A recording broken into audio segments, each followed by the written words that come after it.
Imagine a world where paying at the store doesn't require cash, a bank card, or even a smartphone. You only need to extend your hand. No terminals, no QR codes, no PIN numbers. Just one small gesture, and the money is deducted automatically. Sounds like science fiction? In fact, it's already reality. The first experiments with subdermal chips began back in the 2010s. At first, it was mostly transhumanist enthusiasts fascinated with merging the human body and technology. Tiny capsules, about the size of a grain of rice, were implanted under the skin of the hand.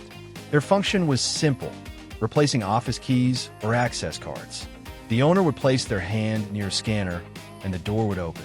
Over time, though, the technology moved beyond experiments. In Sweden, thousands of people have already implanted NFC chips under their skin, which can serve as bank cards. This sparked a real stir. The media called them pioneers of a new world, while participants were branded as voluntary cyborgs.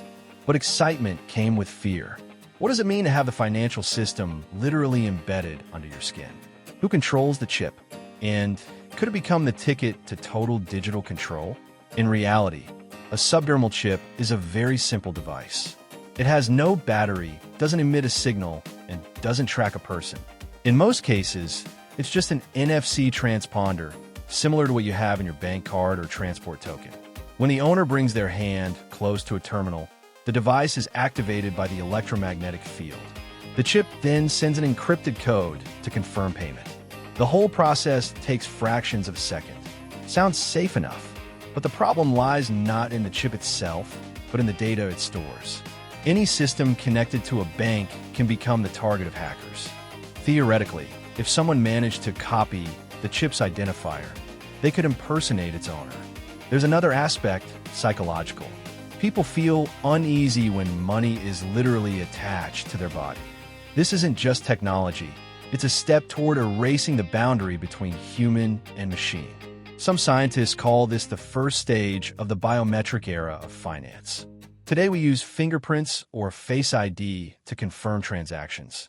Tomorrow, the body itself could become a wallet. Sweden has become a true testing ground for these experiments. Already, more than 6,000 people there carry chips under their skin. They use them to pay in stores, ride public transport, access offices, and even enter gyms. Most reviews sound positive.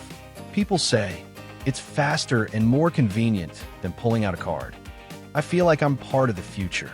But there's another side. Some felt anxious after implantation. It's like I gave up part of my control. Others worried their data could one day be exploited by governments or corporations for surveillance. Churches and religious organizations in some countries even call the chip the mark of the beast, pointing to biblical prophecies. For them, the idea of financial identity being inside the body sounds ominous. In the UK and US, experiments are happening too, but more cautiously. Regulators warn. Any implantation carries risks to health, however minimal. Imagine a future where you carry no wallet or phone. Your body is the key to everything. You open the door to your home with your hand, pay for the subway ride, receive your salary directly into the chip under your skin. On the one hand, it's incredible convenience. On the other, enormous risks. If someone gains access to your identifier, you lose not only money but part of yourself. If governments require such chips, it could mark the start of digital totalitarianism. The technology is still far from mass adoption, but experiments have already proven it works. Now the question isn't if it's possible, but whether we're ready to trade financial freedom for convenience. Some say, this is only the beginning. Next will come neural interfaces and full integration of humans with machines. Others warn, when money is under your skin, that's the line where control begins. The choice is ours. A chip in your hand could become a symbol of freedom from wallets, or the sign that humanity is no longer truly free.